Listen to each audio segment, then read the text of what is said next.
recorded. Okay, so we want to solve this problem. We have a rectangular box, and then is supposed to be made. A rectangular box is supposed to be made by cutting out squares from the corners of a 25 centimeter by 40 centimeter rectangular cardboard. Okay, so what does it mean? If you can just draw a picture for yourself, it's always very instructive if you draw some pictures for these kinds of optimization problems. Yes. So it's a practical problem, by the way. You have a cardboard. This is a fixed width and fixed length, and you don't want to pay more money to buy a bigger one, but you want to make the box with the maximum volume, which is usually practical. Yes, important. Yes, you don't want to spend any more money at all. You want to use what you have at your disposal at the moment and try to optimize something. In this case, you want to make the volume of the box as big as possible. Yes, so that's a really nice and practical problem. Yes, so here I draw some picture for myself. So this is more, let us consider this to be a good picture. Yeah, we can pretend that at least. So this is 40 centimeters and this is 25 centimeters, for example. So the point is, I want to cut some squares from the corners. Of course, it should be clear from practical purposes, these squares should be of the same size exactly, otherwise you will not have a box, or you might get a very ugly one. So I will try to cut out all these four should be identical. But I don't know the size that I am going to cut out, so I would call it X. All of them are X. Yes? And then you realize what happens. Yes, what I want to do, I want to fold this from here. So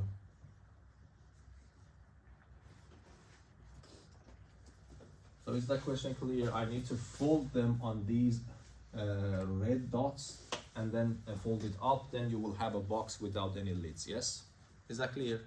That's your box. And what is the target? The target function that you want to optimize, in this case maximize, is the volume. So you need to write a formula for the volume of the box. Yes. So what is the volume of this box? If I just fold these parts up, I will get a rectangular cubic. Yeah, rectangular cube. Yes, the rectangular cube. What's the volume of the rectangular cube in general? Do you know that? If I want to find the volume of a rectangular cube, I need to multiply the area of the base by the height of that. Yes. So now, can you tell me how should I find the area of the base? Do you see that this red rectangle will play the role of your base? Yes? And what is the length of this? What is the length? Can you tell me? Of course, I don't expect you to give me a number, but I expect you to give me an expression for the length. What is that?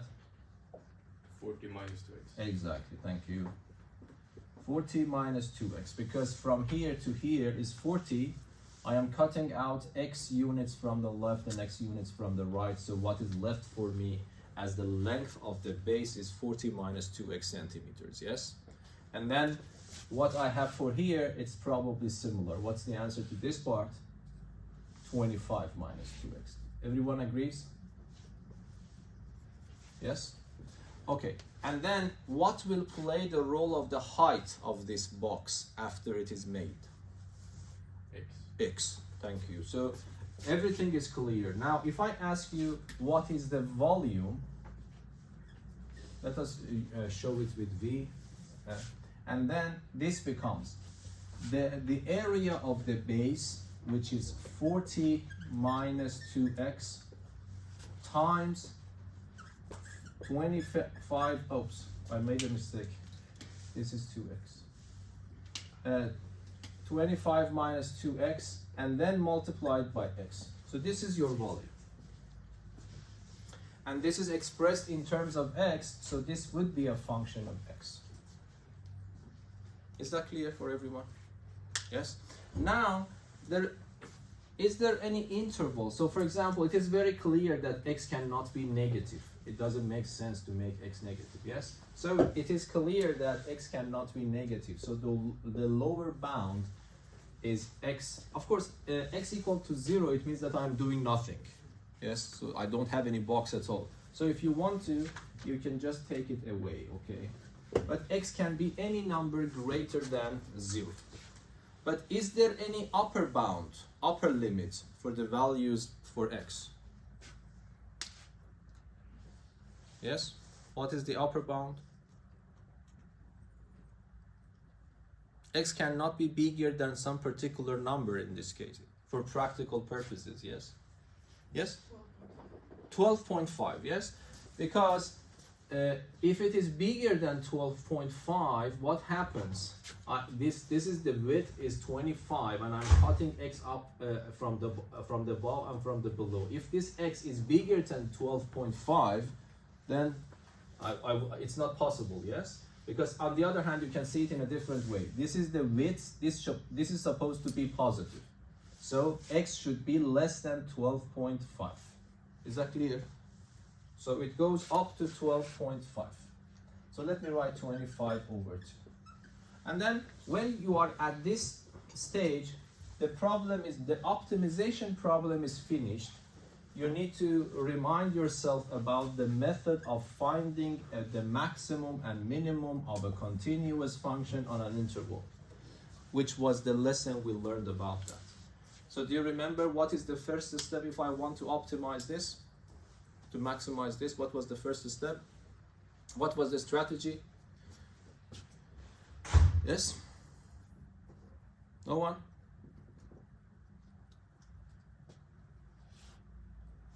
Yes? Find the derivative. So can you just explain? The first step is finding the derivative. What is the next step? Set it to 0. Set it to 0, you get some bunch of numbers. And then, this is different from setting up a table. That was local minimum and maximum, if you remember. Here I want to talk about the absolute maximum and minimum. Okay? So the first step is taking the derivative, you are right. The second step is to put the derivative equal to 0. You get a bunch of numbers. What are the other steps?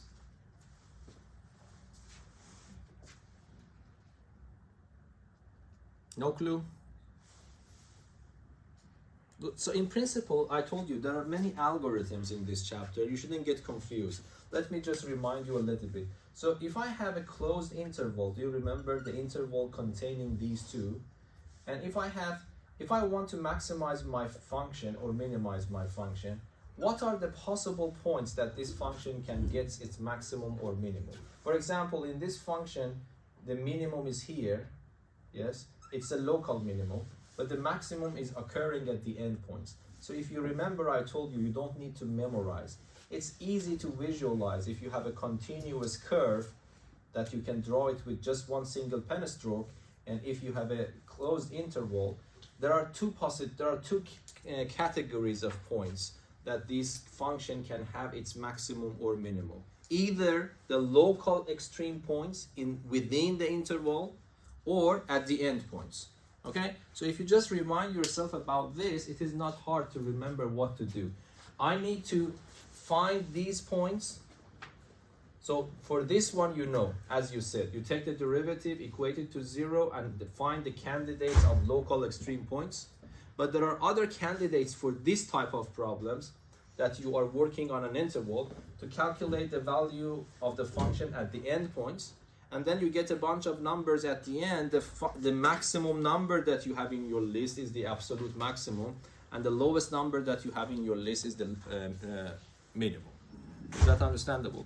So the first step, I want to differentiate this function. But this is a little bit hard function. How should I differentiate it? So now we are talking about practical problems. I want to differentiate this function. Can you help me to do that? What is the first step to differentiate this function? Of course, in Math 4, you also learn another rule that is called the product rule, but you haven't studied that here in Math 3C yet.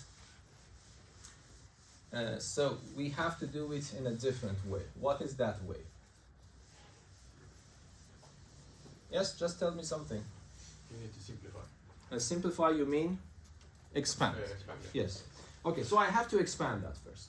So let me write with black solution. So if before taking the derivative, I have to put it in a form that I can use the rules that I have studied in this lesson. So let us just patiently do that. 14 times 25 is 1000, yes? And 40 times minus 2x is minus 80x, minus 50x, and then plus 4x squared. And then I have an x at the end. I simplify these two, which becomes minus 130x, and then I multiply x inside. So let me write from here. V of x is equal to, if I multiply that x inside, x and 4x squared becomes 4x cubed. And then I multiply x by the other term, it becomes minus 130x squared. And then finally plus 1000x. This is my function. And please, if I am doing some mistakes, please just let me know immediately. Do you agree with me now here? Yes? Now what should I do? As you said, I can now take the derivative, differentiate my function. So the first term is 12x squared simple. The second term is minus 260x. And then I will have 1000.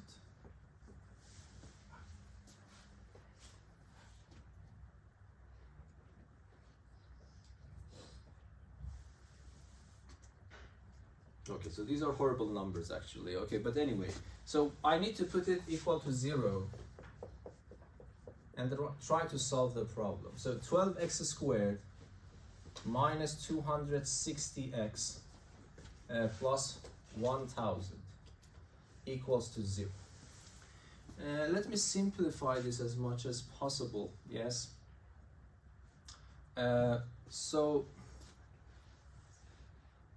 This is divisible by 4, this is also divisible by 4, and this is also divisible by 4, but not more than that, yes? So I divide by 4. If I divide this by 4, it becomes 3x squared, and then if I divide this by 2, it becomes 130, and divide it once more by 2, it becomes 65, yes? X, and this by 4 is 250. It's easier than solving it. But of course, if you want to use your calculator, you don't need to simplify, you can use this. Okay, so let us see what happens now. So if you remember the formula ABC, so it is minus b, which is 65, plus or minus a square root of minus 65 to power 2, and then minus 4 times 3 times 250, and then I have to divide by 2 times of this number, which is 6.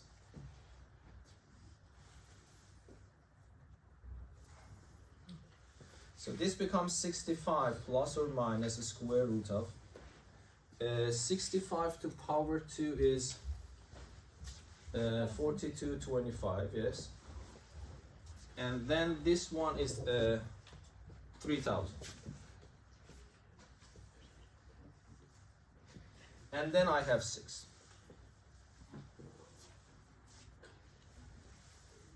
Okay, so this becomes 65 plus or minus. If I subtract them, it becomes 1225.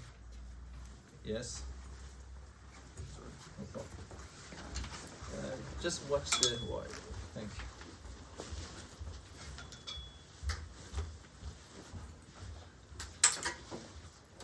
I can just take these away.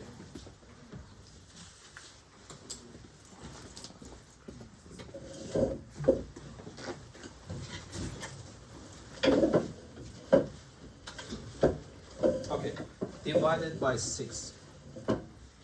And the square root of this number is 35. Okay, yes. And then we have 65 plus or minus 35 divided by 6. Yes? And then I have two possible answers. So either I add these two numbers and divide by 6. If I add them, how much is that? Is 100 divided by 6. Let me simplify it. 100 divided by 6 is just 50 over 3. Is this acceptable? It's not acceptable, yes? Because 50 over 3 is 16 something, yes? And it is outside of this interval. So this is good, because this is one of the bad numbers. We are getting rid of it. So it's very important, just check it here. If it is not in your interval, you just let it go. So this not in the interval.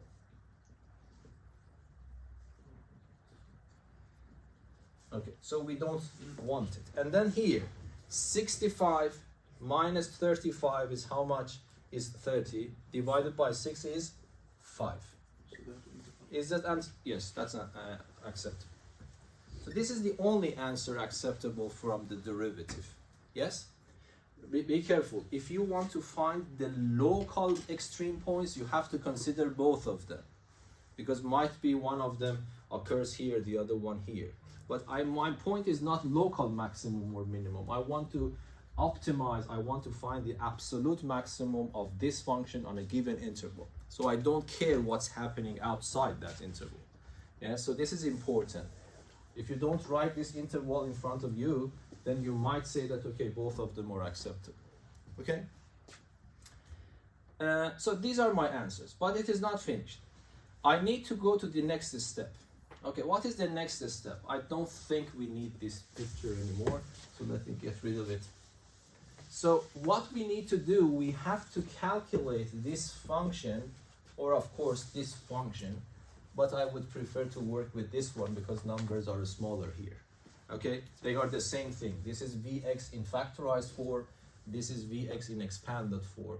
If I want to work with this, I have to work with bigger numbers, so I prefer to work with that version. So what I do, I need to calculate V at this point, but I have to also calculate V at these points, okay? And then find the biggest number among them. And of course, it is very clear the biggest numbers happens for this, yes? So let us check. So what is V of 5? So V of 5, I put it here. It becomes 40 minus 2 times 5, 25 minus 2 times 5, and then times 5. So if you calculate this, it is 10, 30, what is that one? 15, and what is that one is 5. Yes? So this becomes 2,250. Yes? Yep. And then you calculate V for 0, but of course, even if, but I just want to guarantee this does not happen here, yes? V of 0, because of X, everything vanishes, yes? And then V of 25 over 20 over 2, this term will vanish, yes? Because if I put 2x here, 25 over 2 multiplied by 2 is 25, 25 minus 25 is 0, that's also 0. And of course, this was predictable from the beginning, yes? Because what is the meaning of cutting 0? It means that you are not cutting anything at all. You have your cardboard, and what is the volume of the cardboard? 0, yes? Yeah, and then if 25 over 2 happens, what will happen? Do you remember? So this is 25. If I cut half of it here, then I will not have any rectangles. Do you see? Everything is gone. This will be split into parts. So this is not possible again. Anyway, so there are two questions in the problem. What is the size of a square that I have to cut? What is the maximum volume achievable by doing that? Yes? So we can answer both of them. The first answer is we have to cut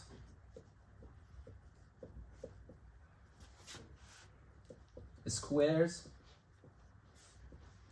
of side 5 centimeters, and the maximum volume that we are looking for is how much? 2250 cubic centimeter. So if you want something more than that, you need to pay money probably. But if you just, this is enough for you, you don't need to pay money. If this is at most what you want to get. Is that clear now? So that's actually a good problem, but it was not trivial. So this is one of those problems you cannot come up with that number just by guessing or looking to the problem or refer to your feelings or whatever. You need to calculate. Okay, so this is one practical problem that you really calculate and use the ideas of optimizations. And then, yes, you should be very happy, by the way. Yes, because, yeah. Isn't it interesting, by the way? It's very interesting. You need to feel that it's a very nice problem, yes? Okay, I can stop here, and then you can continue the lesson to study.